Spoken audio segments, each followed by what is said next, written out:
Alright, tubes, got something pretty interesting here for you today. We're going to be working on my 2000 Mercury Mountaineer Monterey edition. And the particular task at hand is going to be the replacement of an upper control arm. This process should be fairly similar for a number of different vehicles. Not only will this cover the Mountaineer, it should also cover the Ford Explorer, Ford Ranger, and possibly several other Ford trucks. Now, first things first, a little bit of bonus material for you guys. I figured I would show you how I actually determined that this particular truck was in need of a new upper control arm.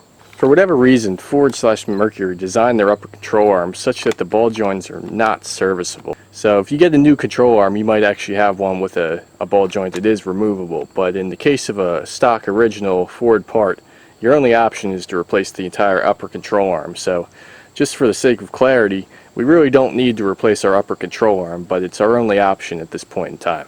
But anyway, oftentimes in the case of a severely worn ball joint, you'll find that the truck makes a lot of clunking as you're going down the road, or you'll find examples of uneven wear on your tires.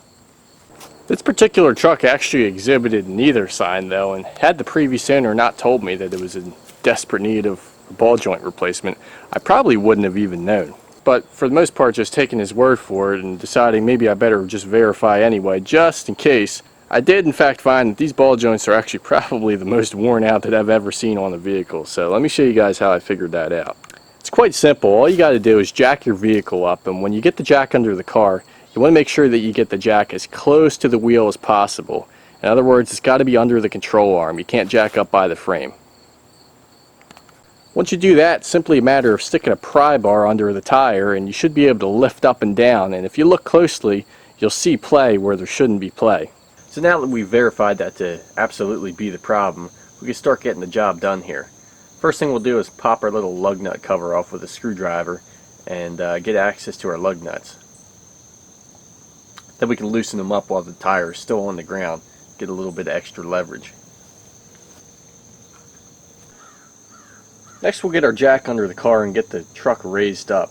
We wouldn't lift by the frame this time, not the control arm, and the reason being is that later on in the process we may want to adjust the angle of the control arm, and lifting by the frame will allow us to get the jack under the control arm later. We'll jack the wheel up just high enough that it's able to spin freely, so that way we can actually get the wheel off. As always, don't forget your jack stand for safety. With the vehicle jacked and safely supported by our jack stand, we can now remove the rest of our lug nuts and take the tire off the truck. With the tire off here, I'll show you guys one other way you can check your ball joint, and this way is kind of the most surefire way to make sure that if you're feeling any play, it's definitely in the ball joint. You can actually just grab your control arm here, and actually this one's so loose that I don't even need to put two hands on it. I don't know whether you guys can see that or not. If we hold our steering knuckle solid here and move our ball joint up and down, it's moving, and if you can't see it, if you're blind but you're watching this video, you can still hear it, so that's definitely no bueno. Next thing we want to do here is try and spray down everything we're going to be taking apart with some penetrating oil. I usually use Aerocoil, but today I'm going to use some PB Blaster. This stuff's pretty good too. I'll put a link in the description. Now what we're going to be taking apart here is this bolt here that holds your ball joint into the steering knuckle. So we're going to spray those threads down.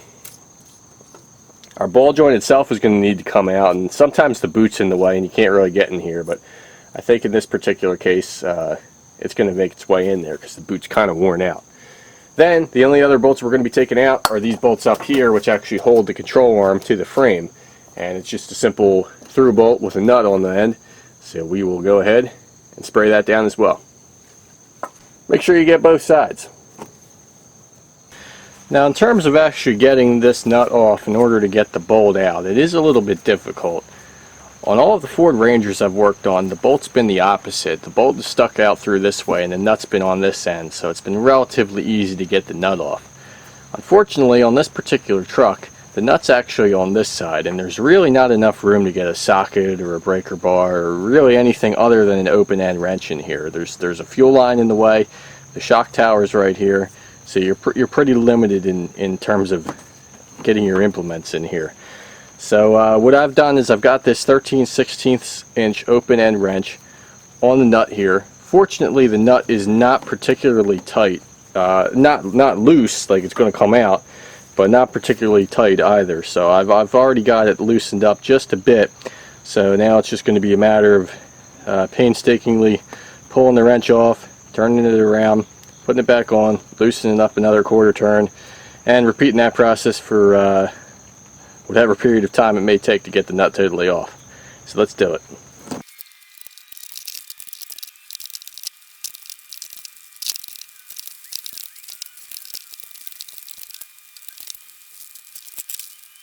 Alright, well, good news and bad news. The good news is we got this one out. The bad news is we still got to do one more.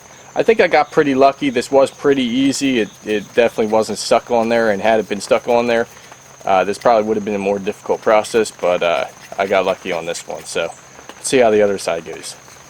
So we're pretty much dealing with the same problem here. You have very limited clearance in the back here. There's a number of brake lines. There's some hard line here. I'm not sure what that is. Might be an evap line, I'm not sure, but whatever it is, I don't want to break it, and it's in my way. So unfortunately, we're going to have to do the same thing here. We're just going to have to get our open end wrench and get it in here. We can actually get in from the top relatively easily, so I've got the hood open. So you'll see I'm going to come in from the top, and we can actually get a pretty decent turn out of it, almost like a full quarter turn, which is better than the other side. So this one shouldn't be too difficult to get out. See how quick we can get this done.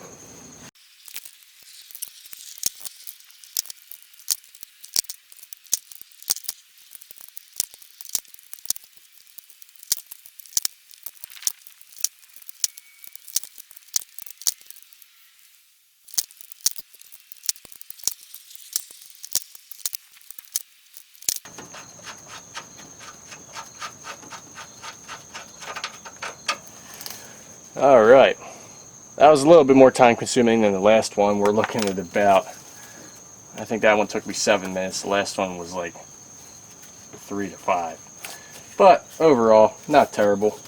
This particular bolt on this side seems like it's still a little bit stuck. Let me see if we wiggle this around. Doesn't seem to help at all. We're going to go ahead and get our upper ball joint free from the knuckle here, and that way I'll have more freedom of movement with this thing, and whatever's hanging up this bolt in here should be out of our way at that point. Removal of the ball joint from the steering knuckle is a relatively easy process. What you have is a bolt that runs through the knuckle and through a little slot in the ball joint, and what that does is keeps it from popping out. So the first thing we're going to need to do here is just remove that bolt.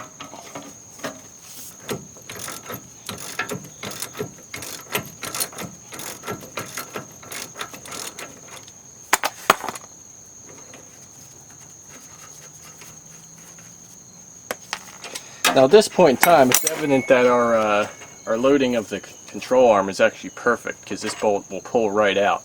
I'll insert a clip from a previous video here where you can see that it was a little bit difficult to get that bolt out, and the reason being is that I needed to put the jack under the control arm and release a bit of the tension in the system.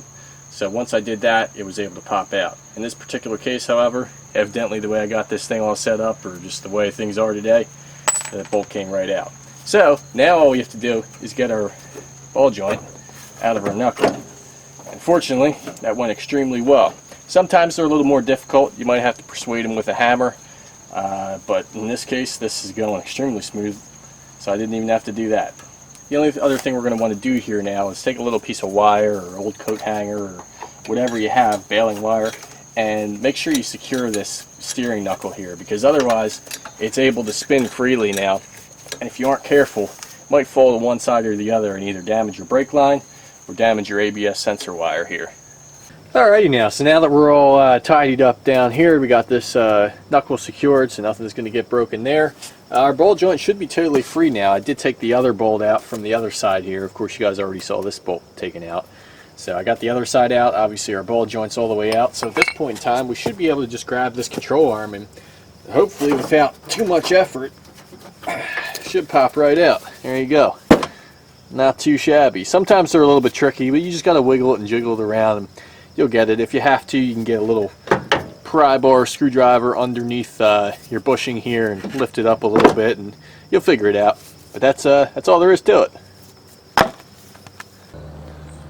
Now phase 2 of our job here is pretty much just going to be the opposite of what we just did. We have our new control arm with ball joint installed already here. It came in one piece from Rock Auto where I bought it.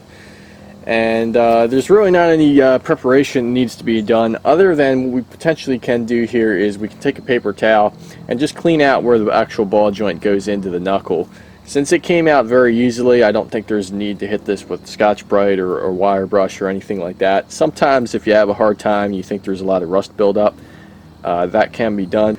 But in this particular case, I don't think we need to go beyond a paper towel. So I think that's all we're going to need to do there. Now, one thing I did want to do a quick segment on for you guys is these are our bolts that hold our control arms in, and as you can see, I've removed the bolts, and then I've also taken this little plate out, which normally will kind of sit up in the control arm, but I ended up taking it out just to show you guys. Now, what the purpose of these are to set your camber and your caster. Now, the way Ford designed the setup is they actually make it unadjustable, so this is what it is as far as this plate is concerned. You have this hole here which is offset from the center, and that's what determines what the particular setting is. It comes from the factory that way, and I think the idea is pretty much that it is what it is. If you ever wanted to change it, I don't know if there is a way to get these particular plates with a different offset. But regardless, the problem with that is that it's not a simple adjustment. Anytime you want to make a change, you have to change a plate. And you're obviously limited to whatever plates are available. You don't have a continuous range of adjustment. So what I've actually decided to do here is I picked up a camber and caster kit for this truck, and the reason I did this is on the other side of the truck, the control arm is actually a two-piece control arm, which I will be converting to single piece. So I wanted to have more control over the final alignment in case that ends up making a difference. So I bought this this caster camber kit, and pretty much what it is it's very similar. You know, you have the same idea going on where there's a flat spot on the nut, where there's a flat spot on the bolt, and a flat spot on the plate. But the difference is that the plate is actually rounded. So while the bolt and the plate are still engaged with each other due to that flat spot and can't rotate, the difference is that where this is fixed in place due to the control arm mounting bracket, this can actually rotate and therefore make adjustments to the camber. So this is not a necessary step, provided that there's no damage to your plates and you don't suspect there to be serious problems with your alignment. There's no need to do this step, but I'm just doing this sort of as a side project. And so I figured I would cover it in case you guys are wondering what the deal is with these bolts and you know, why you might want to do that. I do plan on making an additional video showing the process of converting from a two-piece to a one-piece control arm on the other side of the truck, and I'll go into more detail about camber and caster adjustments in that video. So if this is something you're interested in, keep an eye out for that video. So anyway, now that that's out of the way, and if you do have any questions, again, keep an eye out for the other video with more details on that, or leave them down in the comment section. I'll try to get back to you as soon as possible. But I think we're ready to go ahead and install our control arm now. So the first thing we'll do is we'll get this thing kind of lined up in here. Now sometimes you may find, depending on the quality of your control arm, if it's name brand, if it's off brand, if it's Ford, if it's Mopar, sometimes they're a little bit difficult to get in and also due to the fact that the bushings are brand new and the rubber might not be quite as compressed as it will be after, you know, several thousand miles of use. Sometimes they need a little help getting in. It shouldn't be aggressive or anything, but a little tapping, a little bit of prying with the screwdriver to get the control arms in and lined up may be necessary. And what I usually try to do is I'll get my bolt and see how it's lined up, and if I need to go a little further, I'll tap it in a little more and just make whatever adjustments I find that I may need to make in order to get the bolt through. And once you're able to get your bolt through both sides, what you'll do is you'll take your wrench and you just want to snug your bolts up. It's not the time to make these things as tight as possible, and the reason for that is that it'll make it more difficult to lift this thing up and down and get it lined up with the knuckle, which is our next step. But for the time being, we just want to get our bolts snug here, so that way things aren't moving around too much, and also it'll save us time in the long run. Alright, so we got our bolts snug on both sides here, so now what we're ready to do is get ready to insert the ball joint into the steering knuckle here.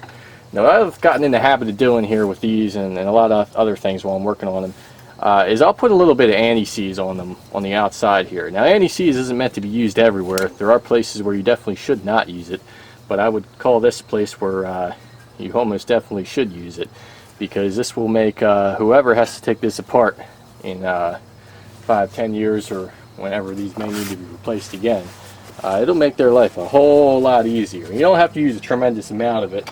You only get a little tube of it, but this tube here is probably 30+ years old. So a little bit goes a long way.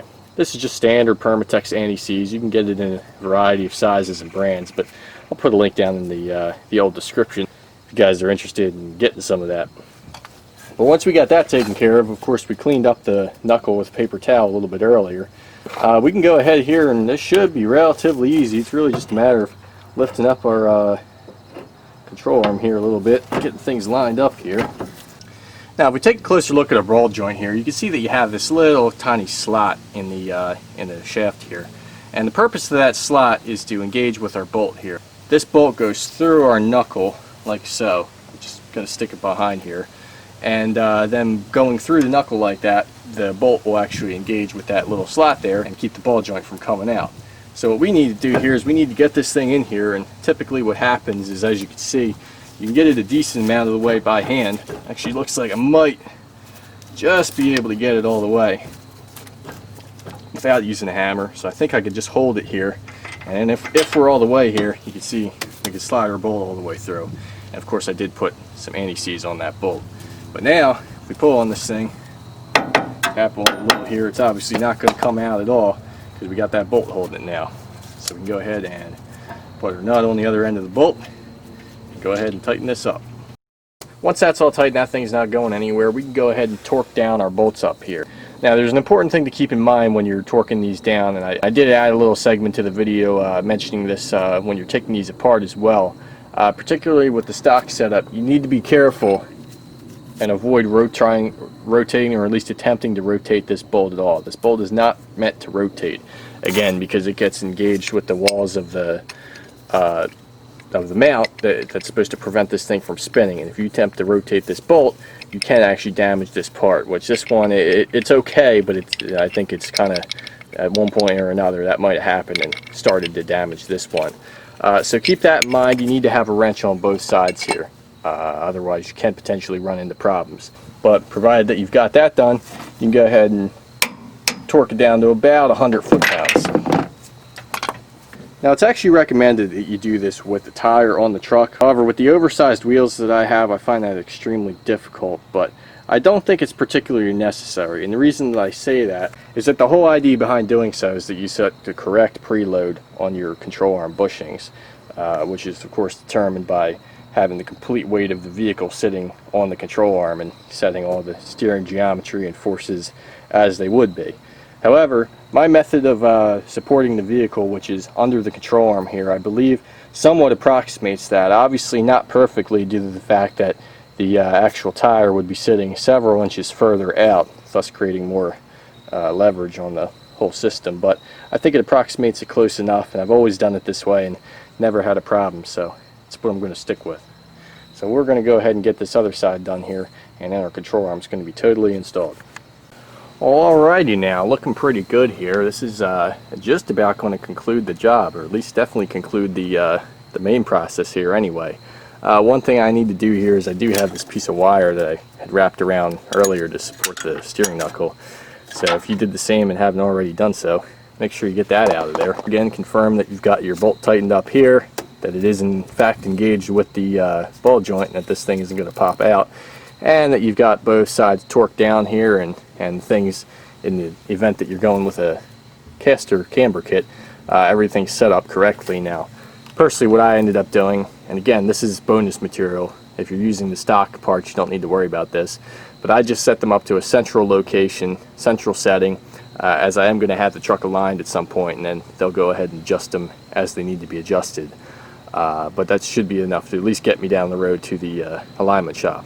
But again, that's bonus material, not relevant if you are just sticking with the stock components. But if it's something you're interested in and you're not sure about it, again, check for a future video. And if you have questions that either aren't answered there, or perhaps I have yet to create that video, don't hesitate to drop them down in the comment section. So now at this point, we're ready to button things back up. We'll go ahead and jack the vehicle back up, because my jack ended up bleeding down over the couple days that I did this job. So we'll jack the vehicle back up, go ahead and reinstall our tire, get all of our lug nuts back onto the lugs and snugged up. We'll remove our jack stand, lower the vehicle down, double check the torque on our lug nuts, and that is going to do it.